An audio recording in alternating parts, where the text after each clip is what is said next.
मैं सैयद खुर्रम रज़ा football that I live के नए और दिलचस्प एपिसोड के साथ हाजिर हूँ। आइए इस एपिसोड में एक तारीखी मैच की याद ताज़ा करते हैं जो आज से 109 साल पहले खेला गया था। यह वाकया 1910 का है जब हिंदुस्तान के गामा पहलवान ने पोलैंड के पहलवान को हराकर रुस्तम ज़माने का खिताब यानी टाइटल जीता था। बरतानवी हुकूमत जो इस वक्त हम पर राज करती थी वो बहुत खुश हुई कि इसकी प्रजा के एक आदमी ने यूरोपी पहलवान को हराया था, लेकिन वो इस खुशी में ये अंदाजा नहीं लगा पाई कि हिंदुस्तान अब आज़ाद होने और अंग्रेज़ों को हराने की तरफ कदम बढ़ा चुका है। अपनी फुटबॉल टीम पर अंग्रेज़ों को बहुत नाज था, लेकिन का ये नाज बहुत जल्द खत्म होने वाला था। जी हाँ, दरअसल 1911 में पहली बार किसी हिंदुस्तानी फुटबॉल क्लब को आईएफए शील्ड में खेलने के लिए इनवाइट किया गया, और यह क्लब कोई और नहीं बल्कि हिंदुस्तान का सबसे पुराना फुटबॉल क्लब मोहन बगान था। आजकल फिर यह क्लब चर्चा में है क्योंकि इसने इंडियन सुपर लीग यानी आईएसएल में खेलने के लिए एटीके फुटबॉल क्लब के साथ एक बड़ा एग्रीमेंट किया है। 1911 में जिस मोहन बगान ने आईएफए शील्ड में हिस्सा लिया था, इसके कोच थे साइलेंट बासु। हिंदुस्तान ने पहले और दूसरे राउंड में सेंट जेवियर को 3-0 और रेंजर्स एफसी को 2-1 से, क्वार्टर फाइनल में राइफल ब्रिगेड को 1-0 से और सेमीफाइनल में मिडिलसेक्स रेजिमेंट को 4-1 से हराया था। मोहन बगान का फाइनल में पहुंचना था कि कलकत्ता और इसके आसपास में हंगामा मच गया। लोगों की खुशियों का ठिकाना नहीं रहा और वो खुशी से झूम उठे।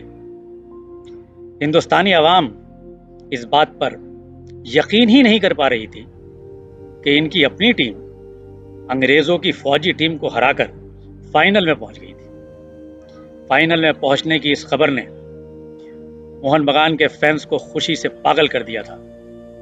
अब बस वो इस फाइनल को देखने के लिए बेताब थे। कलकत्ता के आसपास से और पड़ोस के स्टेट आसाम से फैंस ने कलकत्ता का रुख किया।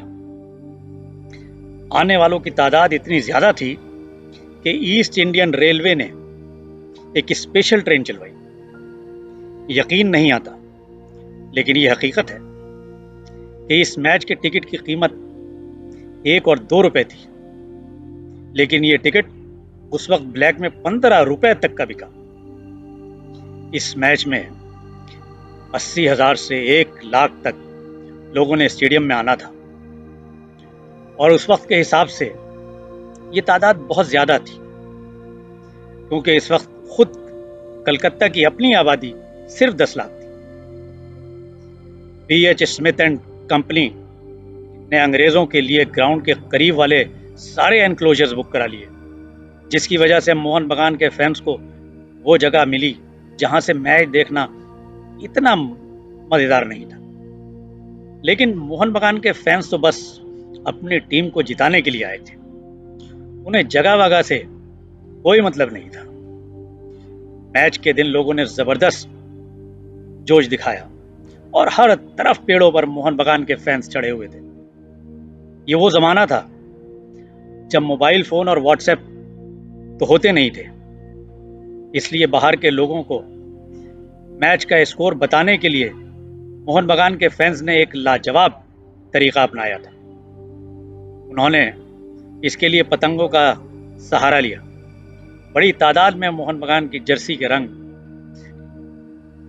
की यानी हरे और मैरून रंग की पतंगे लाई गई और इन पर बड़ा स्कोर लिखकर इनको उड़ाया गया ताकि बाहर के लोगों को स्कोर पता लग सके।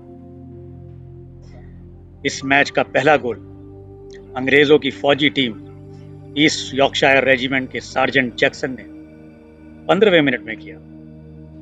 इस गोल ने मोहन बगान के फैंस की जान निकाल दी, लेकिन फिर मोहन बगान के कप्तान और लेफ्ट विंगर शिवदास बहादुरी ने गोल करके स्कोर बराबर कर दिया और इसके बाद मोहन बगान के senior centre forward Abhilash Ghosh ने गोल करके मोहन बगान को ये फाइनल 2-1 से जिता दिया। अभिलाष के गोल के बाद पूरे आसमान पर सिर्फ मोहन बगान की जर्सी के रंग की पतंगे ही पतंगे नजर आ रही थी और ये तारीख थी 29 जुलाई 1911।